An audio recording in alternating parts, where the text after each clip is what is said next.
जय भोले की हर हर महादेव बम बम भोले। आज मैं श्री शिव महापुराण सतरुद्र संहिता खंड का 10वां अध्याय नरसिंह लीला का वर्णन कर रही हूँ। सुनिए। नंदीश्वर बोले, प्रभु शार्दुल नामक शिव का अवतार सुनो। सदा शिव ने देवताओं के निमित्त जलती हुई अग्नि के समान शरभ रूप भी धारण किया था तथा भक्तों के हितार्थ शिवजी के अनेक अवतार हुए हैं, जिनकी संख्या करने को कोई सामर्थ्य नहीं है। जब जय विजय द्वारपालों को शाप दिया था, तब वे दोनों द्वितीय पुत्र कश्यप से उत्पन्न हुए। उसमें पहला पुत्र हिरण्यकश्यपु और दूसरा हिरण्याक्ष हुआ। जब उन्होंने बड़ा उपद्रव किया तो ब्रह्मा जी के आग्रह से विष्णु जी ने 12 रूप धारण कर हिरण्याक्ष को मारा, जिससे उसके भाई कश्यपु ने विष्णु जी के ऊपर बड़ा क्रोध किया।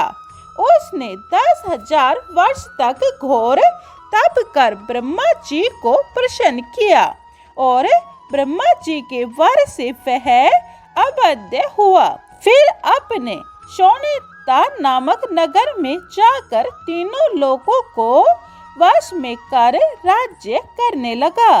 वह देवताओं तथा ऋषियों को कष्ट देता हुआ धर्मों को लोपक तथा ब्राह्मणों को पीड़क बड़ा पापी हुआ। उसने विष्णु भक्त अपने पुत्र प्रहलाद से द्रोह किया। तब एक दिन संध्या समय सभा स्तंभ से क्रोध में भरकर नरसिंह जी शरीर धारण कर प्रकट हुए और तत्क्षण संपूर्ण दैत्यों को मार डाला। यद्यपि हिरण्यकश्यपु ने उनसे कठिन युद्ध किया, तथापि देवताओं के देखते देखते परमेश्वर नरसिंह ने उसे देहली पर से खींच अपनी गोद में डालकर अपने नखों से उनका सिर शीघ्र ही फाड़ डाला। उनके मरने से संसार सुखी हो गया, परंतु देवता अब भी सुखी न हुए। प्रहलाद जी को और लक्ष्मी जी को भी बड़ा आश्चर्य हुआ। नरसिंह जी का क्रोध किसी प्रकार शांत ही न होता था। संसार व्याकुल हो गया।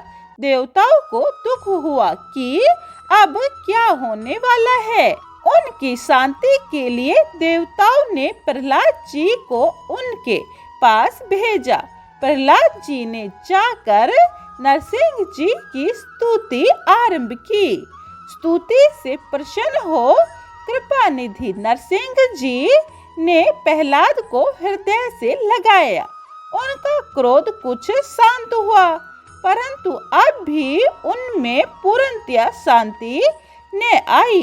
तब दुखी हो देवगणों ने शंकर जी की शरण में जाकर उनकी बड़ी स्तुति की और कहा कि अब भी नरसिंह जी की ज्वाला शांत नहीं हो रही है। हे देवेश, आप उन्हें शांत कीजिए। भक्त वत्सल शंकर जी ने देवताओं को अभय कर कहा, तुम लोग निज स्थानों को जाओ, मैं उन्हें शांत करूंगा। वह सब देवता आनंद पूर्वक शिव जी को स्मरण करते हुए चले गए।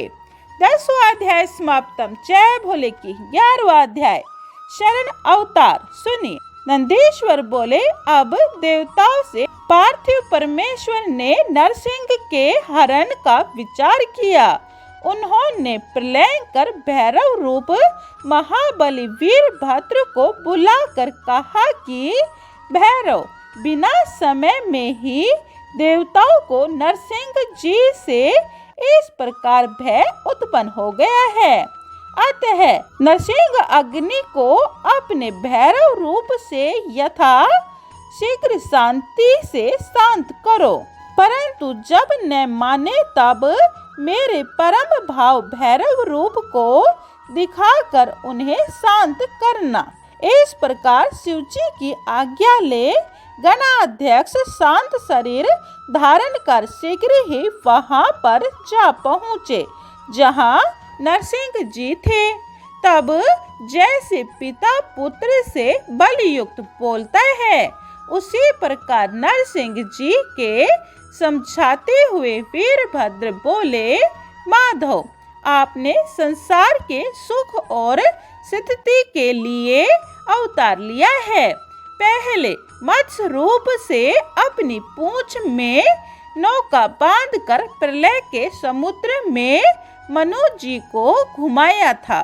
फिर 12 रूप से पृथ्वी का उद्धार कर अब नरसिंह रूप से हिरण्यकशिपु को मारा है। आप ही ने वामन रूप धारण कर बलि को बांधा और आप ही सब प्राणियों के उत्पन्न करता तथा स्वामी और अविनाशी हैं। आप ही संसार के दुख हरण करता है और आपके समान कोई नहीं है।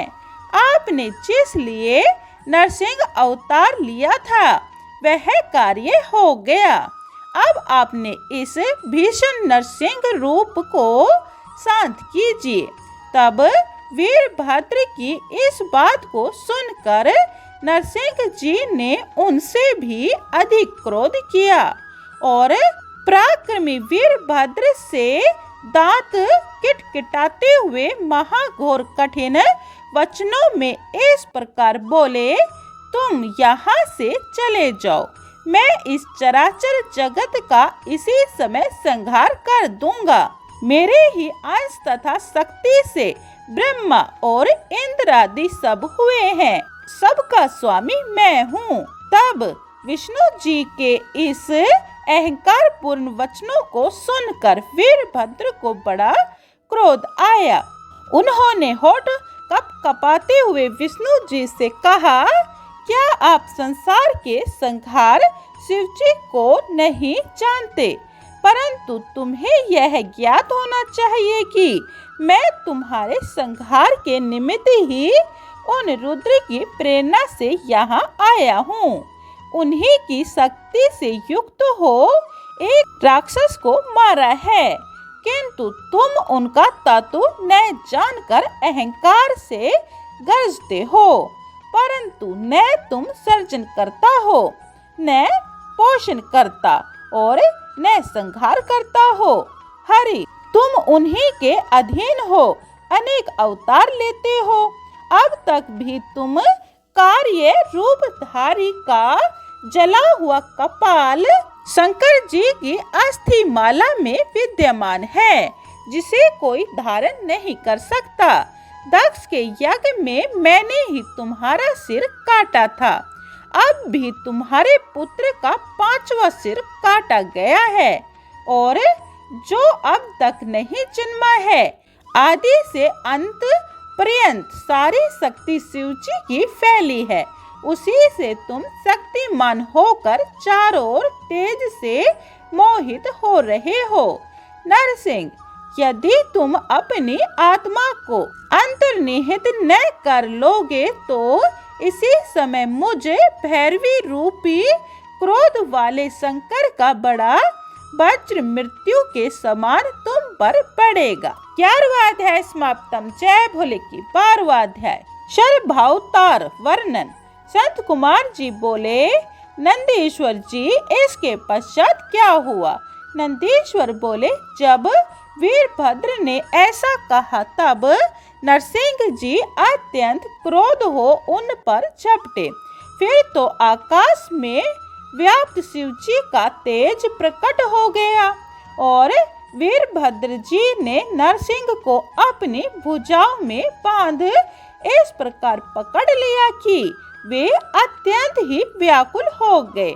फिर विष्णु जी को लेकर ऐसे उड़े कि भगवान शिव के वृषभ के नीचे लाकर डाल दिया। विष्णु व्याकुल हो गए। सब देवताओं और मुनीश्वरों ने शिव जी की स्तुति की। शिव जी से ग्रहित तथा परवश विष्णु का शरीर दीन हो गया।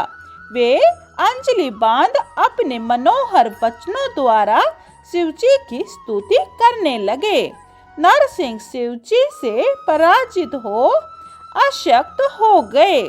वीरभद्र ने उनके संपूर्ण अवयवों को अपने में लय कर लिया। सब देवता उन कल्याणकारी परमेश्वर की स्तुति करने लगे।